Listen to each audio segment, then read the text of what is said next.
Ser podcast.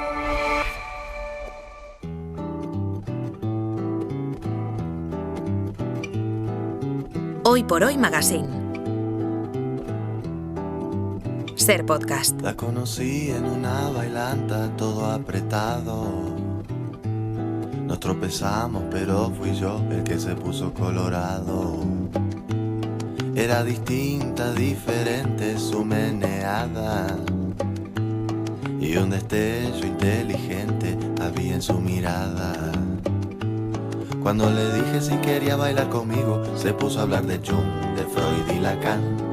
Mi idiosincrasia le causaba mucha gracia. Me dijo al girar, la cumbia era intelectual. Me dijo al girar. Siempre hay que escuchar a Kevin Johansen. Siempre. Bueno, hay tres elementos que no deben faltar en un magazine de radio: cine, música y libros. Durante la temporada que ha terminado, los libros han tenido un gran espacio en la biblioteca de Antonio Martínez Asensio, y en verano pues también van a tener su lugar, hablando de los libros de otra manera, con otro enfoque, con otra perspectiva. Le hemos propuesto a Marta Jiménez Serrano, autora de Oxígeno, de los nombres propios o de No todo el mundo, que pase el verano con nosotros. Esto siempre es un atrevimiento. Cuando va a empezar el verano y desde la SER llamamos a gente con la que queremos contar, decimos, oye, ¿querría pasar el verano con nosotros? Lo primero que queremos es que siempre nos van a decir, ¿pero qué te dices? Yo el verano me dedicaré a descansar. Marta Jiménez Serrano, buenos días. Hola, buenos días. Bienvenida. Muchas gracias. Oye, ¿qué nombre le ponemos a la sección? La vamos a llamar Pecados Textuales. ¿Qué te parece? ¿Te gusta? Chulo, me gusta mucho. Es bonito, ¿verdad? Me gusta mucho, sí. Bueno, pues pecados textuales para este verano. ¿Por qué? Bueno, porque vamos a recorrer los pecados capitales, sí, si te parece bien. Vamos a ir haciendo ahí de hilo conductor los pecados capitales, pero claro, vamos a hablar de textos, de libros. Igual se me cuela alguna peli. Bueno, no pasa nada. Me tendrás que dejar. Sí, bueno, por supuesto. Alguna serie que también me gustan mucho. Sí. Pero la idea es esa, hacer el recorrido de los pecados capitales. Me gusta. Y libros y pelis y ficciones en general. Me gusta. Voy a repasarlos para quien los haya olvidado o no los practique desde hace mucho tiempo. Ira, gula, soberbia, lujuria, pereza, envidia y avaricia. Sí, que como sabes son 7, pero no fueron siempre 7. Antes eran más, y el Papa Gregorio I los fijó tal y como los conocemos hoy en el año 590 después de Cristo. O sea, llevamos ya un rato de 7 pecados capitales. Y siguiendo a Tomás de Aquino, se llaman capitales en la medida en que son el origen del resto de vicios. Vale. De cada uno se derivan muchísimos. Otros muchos más secundarios. O sea, claro, pecados tenemos muchos, muchísimo más que 7, pero estos son los capitales. Pero a ver, tenemos 8 semanas de verano y son 7 pecados. Ya. Nos falta uno. Ya, aquí ha habido un pequeño problema técnico, pero yo confío en que los oyentes y los invitados resuelvan esta deficiencia matemática mía. Y es que a lo largo de estas semanas les preguntaremos a todos cuál sería para ellos el octavo pecado capital. Vale. Los oyentes nos lo pueden contar en el 900 100 800, me pueden escribir a redes, les preguntaremos, como te digo, a los invitados, y yo me comprometo a que el último programa sea un programa sobre el octavo pecado capital ganador, el que más nos digan. Estamos buscando un octavo pecado capital, no es poca cosa. No, es no es poca cosa. Un tema filosófico casi. Venga, pues a ver cuál es. A ver, de todos los que nos propongan, o a través del teléfono, o a través de tus redes, tendremos que elegir uno. Claro. Oye, esto es sugerente, ¿eh? Es bonito, ¿no? Buscamos el octavo pecado capital. Ya has hablado de invitados. ¿Nos vas a traer autores aquí? No. No. Yo creo que ya vale de autores. Ya vale de autores hablando de sus libros. En este pecado capital me declaro totalmente culpable, y yo creo que podemos hacer un descanso en verano de esto. Podemos. Entonces yo creo que es más interesante. Voy a intentar traer a gente que forma parte del mercado editorial. Voy a traer a los culpables de que los libros se editen, se publiquen, lleguen a las librerías, lleguen a los lectores, pero con la única condición de que no sean autores, de que no sean escritores. Que no hayan escrito nada. O, si lo han escrito, que no lo hayan publicado. Eso es, no vienen en calidad de... O si lo han publicado, que no vengan a hablar de su libro. Eso es. Que vengan a hablar de... Porque claro, esto está muy bien, es muy interesante. Al final, para que haya un libro, no solo tiene que haber un autor o una autora. No, claro, hace falta mucha gente y una cadena muy grande, y se habla poco, ¿no?, del resto de partes que hacen falta para que el libro llegue a las manos de un lector. Entonces vamos a intentar darle voz a esas partes también. Y tenemos ya aquí a un invitado.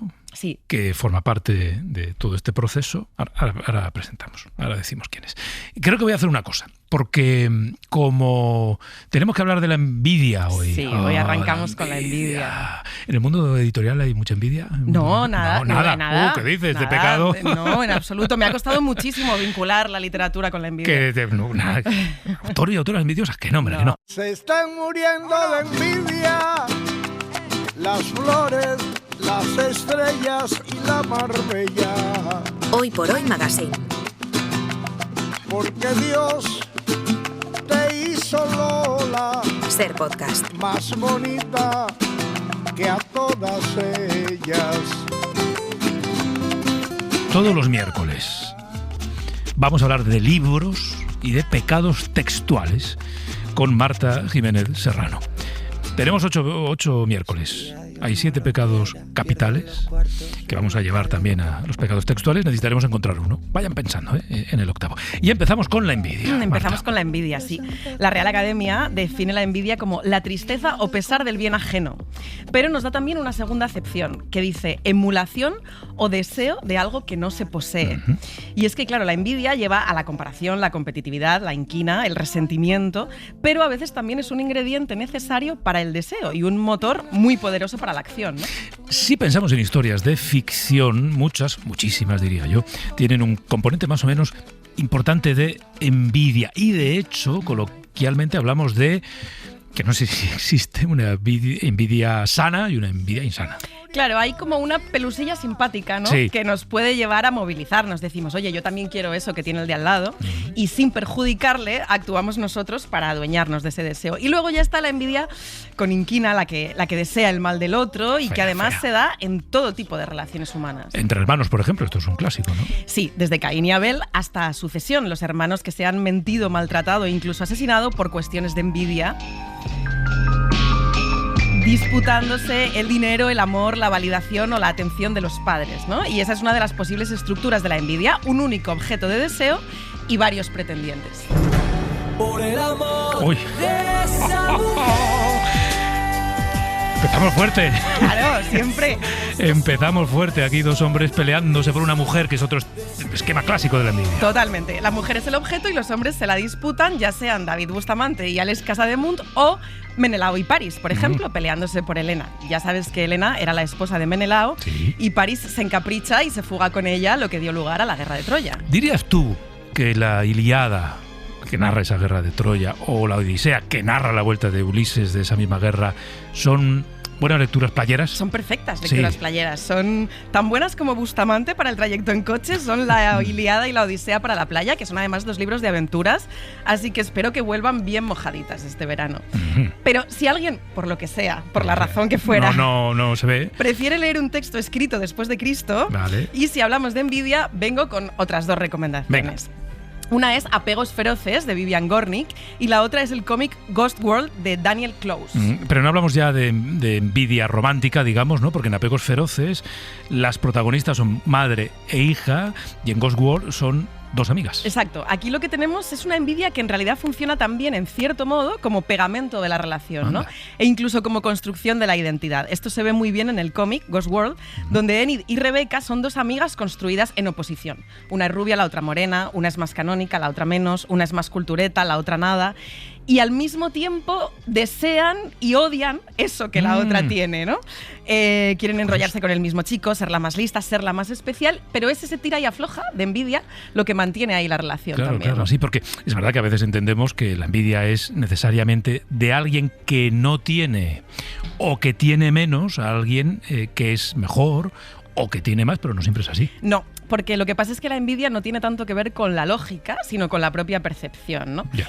Y esto a mí me recuerda a un soneto preciosísimo de Lope de Vega sobre el mito de Andrómeda. Si te apetece, te lo recito. Yo soy muy de traer así sonetos a mano. Tú vas por la vida con sonetos. Los llevo en la cartera. Sí. Pues venga, dale.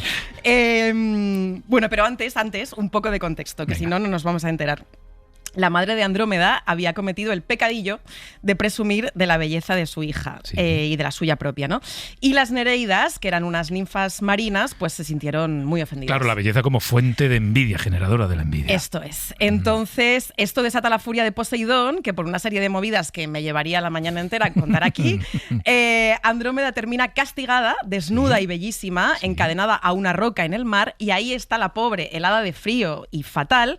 Y aún así las Nereidas... Pues es que estarían contentísimas. Ahí voy, no estaban tan contentas, no, igualmente estaban... porque eran envidiosas, entonces... y no era suficiente. No era suficiente. Entonces, con este contexto, ahora sí, vamos con el soneto de Lope, que dice así. Atada al mar, Andrómeda lloraba, los nácares abriéndose al rocío, que en sus conchas, cuajado en cristal frío, en cándidos aljófares trocaba. Besaba el pie, las peñas ablandaba, humilde el mar como pequeño río. Volviendo el sol, la primavera estío, parado en su cénit la contemplaba.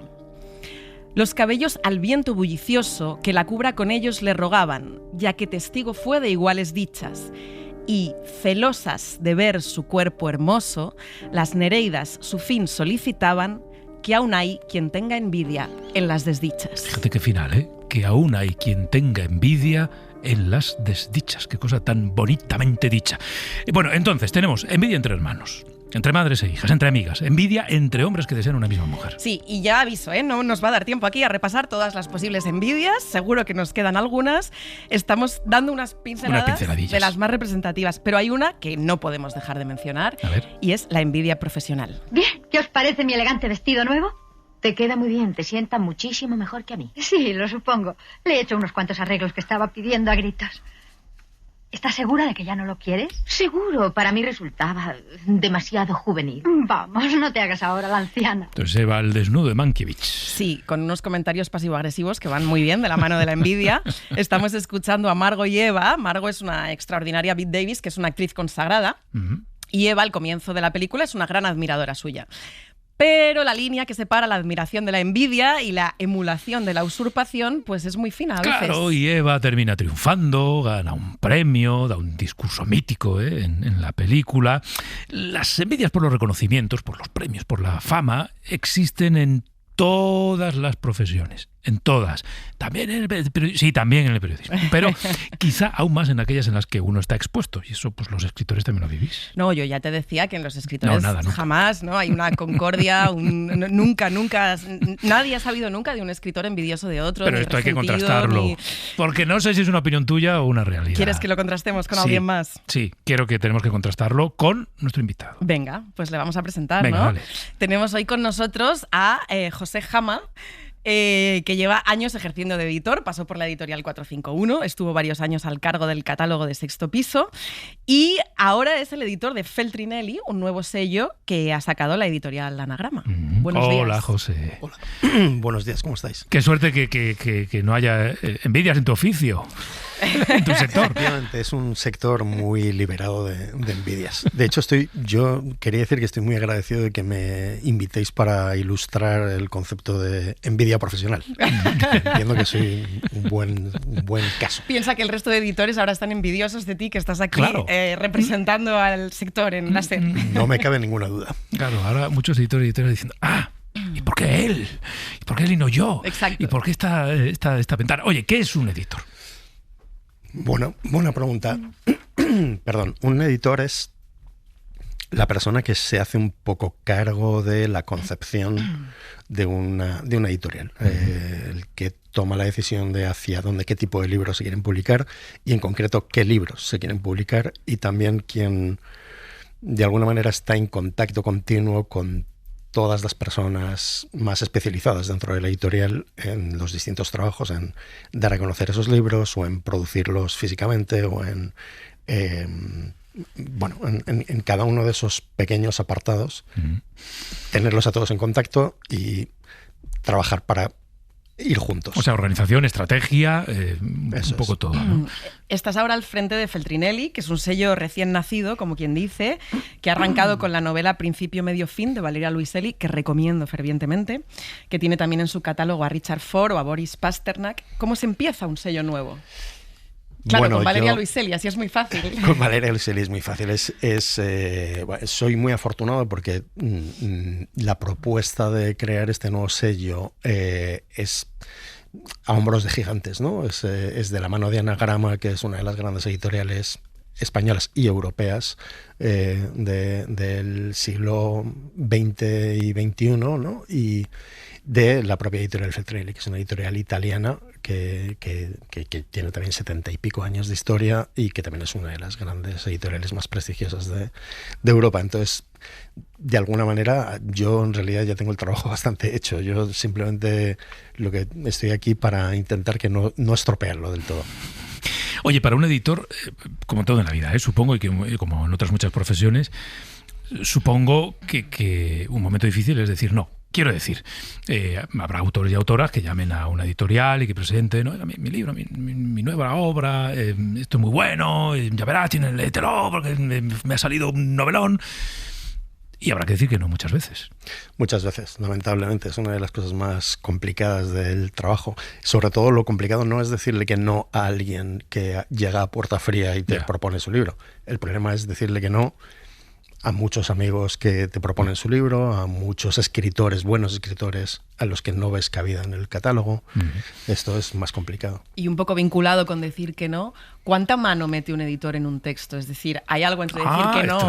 Esto es importante. Claro, hay algo entre decir que no y decir que sí, que es decir sí, pero, ¿no? Entonces, ¿cuánta mano mete un editor en un texto y cuánta mano se dejan los autores meter? Esa es buena pregunta. El que quizá fuera mi mentor, Constantino Bertolo, uno de los grandes editores de los últimos 40 años, siempre decía que él solo contrataba un libro en caso de que estuviera dispuesto a publicarlo tal cual estaba, sin meterle mano, pero que luego se le metería toda la mano que se dejara el autor o se pudiera. Yo creo que los autores de literatura más comercial, normalmente hay como una tradición o un hábito en el sector en que permiten un trabajo un poco más profundo, por así decir, con el editor, y en cambio a nivel literario pues normalmente son autores que están más apegados al texto tal como está y con los que no es necesariamente tan sencillo trabajar demasiado, ¿no? O quiero decir que tienen muy claras las cosas y que también está bien que tengan claras esas cosas. Claro, antes hablábamos de la envidia entre autores o autoras. Pero ¿y entre editores? Es decir, esto de...